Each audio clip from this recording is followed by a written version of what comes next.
ഇന്ന് നമ്മൾ തയ്യാറാക്കാൻ പോകുന്നത് കോളിഫ്ലവർ പെപ്പർ റോസ്റ്റ്. എന്തായാലും നമുക്ക് കോളിഫ്ലവർ ഒന്ന് കഴുകാം.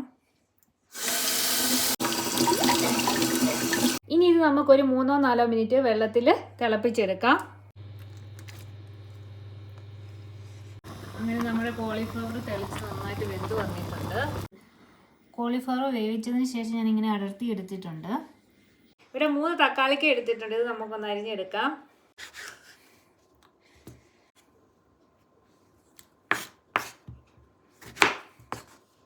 ഇനി നമുക്ക് 2 സവോള അരിഞ്ഞെടുക്കാം.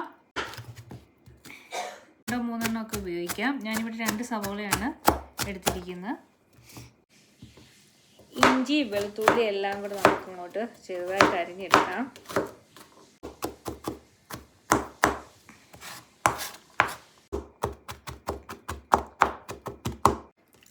പച്ചമുളക് ഒരെണ്ണം. എണ്ണ ചൂടായിട്ടുണ്ട്. കടുകിട്ട് കൊടുക്കാം.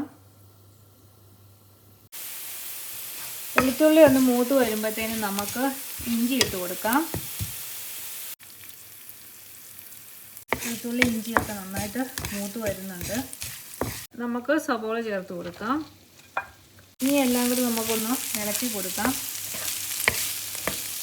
പച്ചമുളക് ചേർക്കാം. എല്ലാം കൂടി നന്നായിട്ടൊന്ന് ഇളക്കി കൊടുക്കാം. സവോളയും വെളുത്തുള്ളിയും ഒന്ന് വഴണ്ട് വരുമ്പോൾ നമുക്ക് തക്കാളിക്ക ചേർത്ത് കൊടുക്കാം. തക്കാളിയൊക്കെ ഒന്ന് വെന്തലിഞ്ഞ് വരുമ്പോഴത്തേക്കും 1 ടീസ്പൂൺ ഗരം മസാല ചേർത്ത് കൊടുക്കാം. 1 ടീസ്പൂൺ കാശ്മീരി മുളക് പൊടി, 1 ടീസ്പൂൺ കുരുമുളക് പൊടി,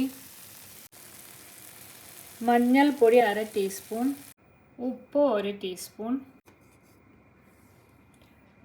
ഇതെല്ലാം കൂടി ഒന്ന് നന്നായിട്ട് മിക്സ് ചെയ്യാം. അങ്ങനെ നമ്മുടെ പെപ്പർ റോസ്റ്റിനുള്ള ഗ്രേവി റെഡി ആയിട്ടുണ്ട്.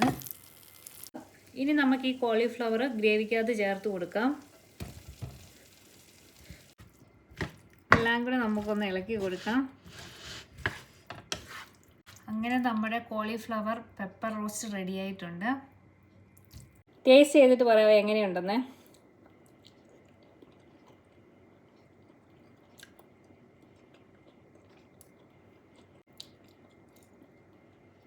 നല്ല ടേസ്റ്റിയാണ്. ചോറിൻ്റെ കൂടെ അല്ലെങ്കിൽ ചപ്പാത്തിയുടെ കൂടെ ഒക്കെ പറ്റിയ നല്ലൊരു കോമ്പിനേഷനാണിത്.